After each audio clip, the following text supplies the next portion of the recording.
Hello అండి. Hi! అందరూ బాగున్నారండి? మీరంతా బాగుండాలని మనస్ఫూర్తిగా దేవుడిని కోరుకుంటున్నానండి. అందరికీ హ్యాపీ సండే. ఈరోజొచ్చేసి నేను ఫిష్ కర్రీ చేశానండి. అది ఎలా చేశానో ఏంటో నా విధానంలో నేను చేశాను. చాలా రకాలుగా వండుతారండి. నా విధానంలో నేను వండాను. అది మీకు నచ్చితే కనుక ముందొక లైక్ చేయండి. అలాగే కామెంట్ చేయండి. నా ఛానల్‌ని సబ్స్క్రైబ్ చేసుకొని నన్ను సపోర్ట్ చేయండి ప్లీజ్. దీనికైతే ఏమేమి కావాలో అవి నేను చెప్తానండి. చేపల కూర అందరూ తీసుకునే ఒకటేనండి. అందులోకి కావాల్సినవి. నేను కూడా అలానే తీసుకున్నాను. కానీ చేసే విధానం అయితే వేరుగా ఉంటదండి. ఇంకో చేప ముక్కలు శుభ్రంగా కడిగేసి అయితే పెట్టుకున్నానండి. ఉల్లిపాయ పేస్ట్ కూడా మెత్తగా కాకుండా కొంచెం అటు ఇటుగా మిక్సీలో వేసుకొని తిప్పుకున్నాను. అలాగే దీనిలోకి కారం కావాలి కదండీ! కారం, పసుపు, ఉప్పండి. ఇది లేకపోతే కూర అసలు లేనే లేదు కదండీ! ఉప్పు తగినంత. అలాగే చింతపండు కూడా ముందే నానబెట్టేసుకొని పక్కన పెట్టుకున్నానండి. ఇక వాటర్ అండి. కావాల్సినన్ని నీళ్ళైతే మనం పోసుకోవచ్చు. ఇక ఎలా రెడీ చేయాలో చూసేద్దామండి. గిన్నెలోనికి మొత్తం ముక్కలన్నీ చేప ముక్కలన్నీ వేసేసుకుంటున్నాను. ఆ తర్వాత అయితే ఉల్లిపాయ పేస్ట్ కూడా తీసుకుంటున్నానండి. పచ్చిమిరకాయలు, ఉల్లిపాయ పేస్టు. నేను ఎప్పుడూ అయితే నూనెలో వేయించే పద్ధతిలో వండుతానండి. కానీ అమ్మ ఇలా వండుద్ది. కలిపి పెట్టే పద్ధతి అంటారు కదండీ! పాత పద్ధతి అలాగా. ఈ ఉల్లిపాయలు వేసుకున్న తర్వాత దీనిలోనికి ఉప్పు, అలాగే కారం తగినంత వేసుకోవాలండి. చేపల కర్రీ కాబట్టి మనకి కారం ఎక్కువగా థిక్ కలర్‌లో కనిపిస్తే తినాలనిపిస్తదండి. తెల్ల తెల్లగా ఉంటే బాగోదు. కాబట్టి కొంచెం కారం ఎక్కువే వేసుకుందామండి. అలాగే ఉప్పు తగినంత వేసుకుందాం. ఇక నూనండి. నూనె కూడా మరీ ఎక్కువగా పోసుకోకుండా, మరీ తగ్గించి కాకుండా సమానంగా పోసుకోవాలండి. ఉజ్జాయింపునైతే నేనైతే చేసేస్తానండి. కొలతలేమి అవసరం లేదు. ఇగో నూనె కూడా తగినంత పోసుకుంటున్నాను. పాతకాలంలో మొత్తం కూరగాయలైనా ఏయైనా నాన్ వెజ్ అయినా కానండి మొత్తం కలిపి పెట్టుకునే పద్ధతిలోనే ఉండేవారంటండి. అమ్మమ్మ, తాతయ్య వాళ్ళు కాకుండా అంతకన్నా ముందు జనరేషన్ కూడా. అలా ఇప్పటికి కూడా కొంతమంది ఇలానే వండుతారండి చేపల కర్రీ. అమ్మ వండుద్ది అప్పుడప్పుడును. నేను కూడా ఎలా ఉంటదని ట్రై చేశాను. చాలా బాగా వచ్చిందండి కర్రీ. ఇలా అన్నీ ఏసుకున్న తర్వాత దీన్నైతే ఇలాగా కలుపుకోవాలండి. మొత్తం ముక్కకి ఉల్లిపాయ పేస్టు, అలాగే కారం, ఉప్పు, నూనె అంతా కూడా మిక్స్ అయ్యేలాగా కలిపేసుకుందాం. మనకి గ్రేవీ ఎక్కువ కావాలనుకుంటే కొంచెం ఉల్లిపాయల్ని పేస్ట్‌లా చేసుకుంటేనే గ్రేవీ బావుంటదండి థిక్‌గా.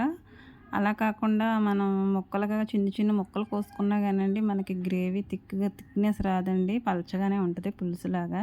అలా కాకుండా అటు పులుసుని ఎంజాయ్ చేయాలి, ఇటు థిక్ గ్రేవీని ఎంజాయ్ చేయాలనుకునే వాళ్ళైతే ఉల్లిపాయలైతే పేస్ట్‌లా చేసుకుంటమే మంచిదండి. నేను ఇలానే చేస్తాను. ఎప్పుడు చేపల కూర ఏ పద్ధతిలో వండినా గానండి ఉల్లిపాయ అయితే పేస్ట్ చేసే వండుతాను.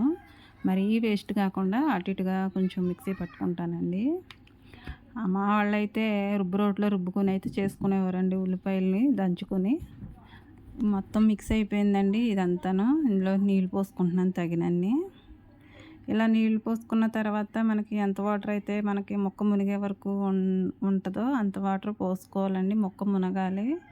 ఇవి చేప ముక్కలు పెద్దవండి. తలల్లో కూడా పెద్దగా ఉన్నాయి కాబట్టి నేను కొంచెం ఎక్కువ వేసుకుంటున్నానండి వాటరు. అంటే చింతపండు పులుసు కొంచెం తక్కువ చేసుకుంటాను. అంటే పులుపు అయితే సమానంగానే ఉంటదండి. కానీ రసం మాత్రం తక్కువ తీసుకుంటాను. నీళ్ళు ఎక్కువ పోసుకుంటున్నాను కాబట్టి.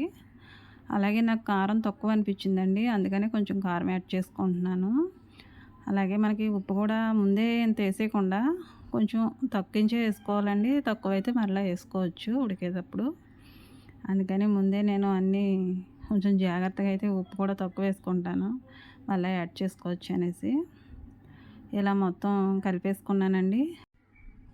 ఇలా మనకి శుభ్రంగా కలిపేసుకున్న తర్వాత దీన్ని తీసుకెళ్ళిపోయి నేనైతే స్టవ్ మీద అయితే పెట్టేసుకుంటానండి. స్టవ్ అంటించుకొని స్టవ్ మీద పెట్టేసుకున్నాను. ఇక ఏముందంటేనండి చింతపండు పక్కన ఎలాగో ఉంది కాబట్టి నేను ఇప్పుడు మసాలా రెడీ చేసుకుంటానండి. అల్లం వేస్తానండి. అల్లం వేసుకుంటారండి చాలామంది. కొంతమందికి ఇష్టం ఉండదు వేసుకోరు. అల్లం వెల్లుల్లి పేస్ట్ కూడా వేస్తున్నాను. అలాగే చేపల కర్రీలోకి జీలకర్ర ఎక్కువ పడుతుందండి. జీలకర్ర, ఎల్లుల్లిపాయలు మెయిన్ అండి. మసాలా వేయరండి కొంతమంది, కానీ నేను వేస్తాను. కొద్దిగా మసాలా వేస్తాను. అలాగే అల్లం వెల్లుల్లి జీలకర్ర అనేది కొంచెం ఎక్కువ వేస్తానండి. అల్లం కూడా తగ్గిస్తాను. అల్లం కొంతమంది చేపల కూరలోకి ఇష్టపడరండి. కొంచెం కావాలనుకున్న వాళ్ళు ఫ్లేవర్ కోసం అయితే వేసుకుంటారు. నేను కూడా వేస్తున్నానండి. కూర అయితే ఉడికింది.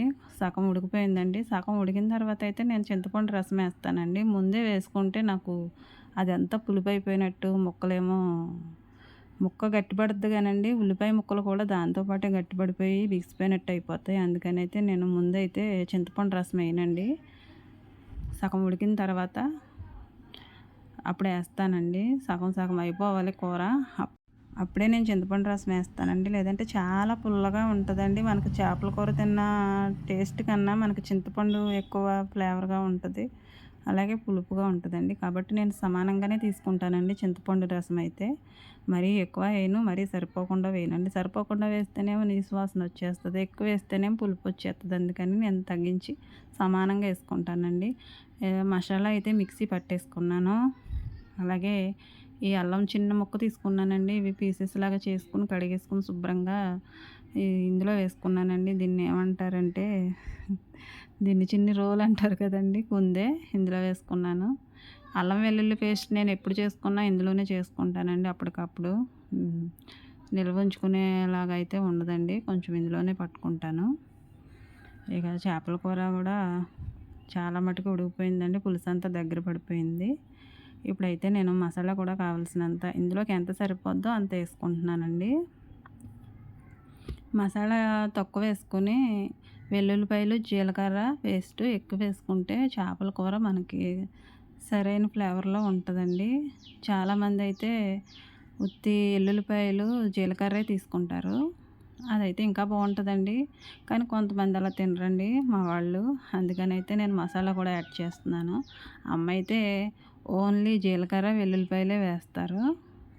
కొంచెం గరం మసాలా కావాలి కాబట్టి నేను ఈ మసాలాలు కూడా పట్టుకున్నానండి. మొత్తం అంతా వేయకుండా కొంచెం తగినంత వేసుకుంటాను. ఇక వేసేసిన తర్వాత అయితే మూత పెట్టేశానండి. కాసేపు ఆగి చూశానండి. ఇదిగోండి రసం అంతా దగ్గర పడిపోయింది. పులుసు ఇది బాగా పులుసులాగా కాకుండా బాగా చిక్కగా గ్రేవీలాగా కాకుండా సమానంగా ఉండేలాగా మనం పులుసు అయితే చూసుకోవాలండి. మెయిన్ పాయింట్ ఏంటంటే అండి, చేపల కూర ఉడికించేటప్పుడు సిమ్లో పెట్టకూడదండి. సిమ్లో పెట్టామంటే ముక్క అంతా చిమిడిపోతుంది, మనకి నీట్గా రాదు, పీస్ లాగా అయిపోద్దండి కూర అంతాను ముళ్ళుతోటి. అలా కాకుండా మనం హై ఫ్లేమ్లోనే ఉంచుకొని అయితే ఉడికించుకోవాలండి చేపల కూర.